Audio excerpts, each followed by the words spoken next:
പൊതുമരാമത്ത് വകുപ്പും Kerala road fund ബോർഡും സംയുക്തമായി നിർമ്മിച്ച നാലുവരി പാലത്തിന്റെ ഉദ്ഘാടനമാണ് വിദ്യാഭ്യാസ മന്ത്രി സി രവീന്ദ്രനാഥ് നിർവഹിച്ചത്. NH-47 NH-17 ഒന്നിക്കുന്ന ഇടപ്പള്ളിയിൽ രൂക്ഷമായ ഗതാഗതക്കുരുക്കാണ് അനുഭവപ്പെടാറ്.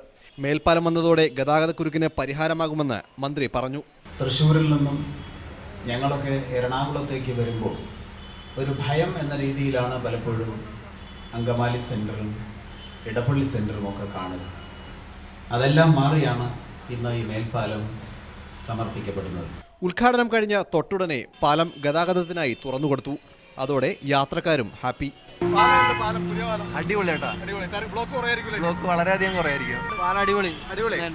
ഇടപ്പള്ളി സെന്റ് ജോർജ് പള്ളി മുതൽ ടോൾ ജംഗ്ഷൻ വരെയായി 480 മീറ്ററാണ് പാലത്തിന്റെ നീളം. 108 കോടി രൂപയാണ് മേൽപ്പാലത്തിന്റെ നിർമ്മാണത്തിനായി വകയിരുത്തിയിരുന്നത്.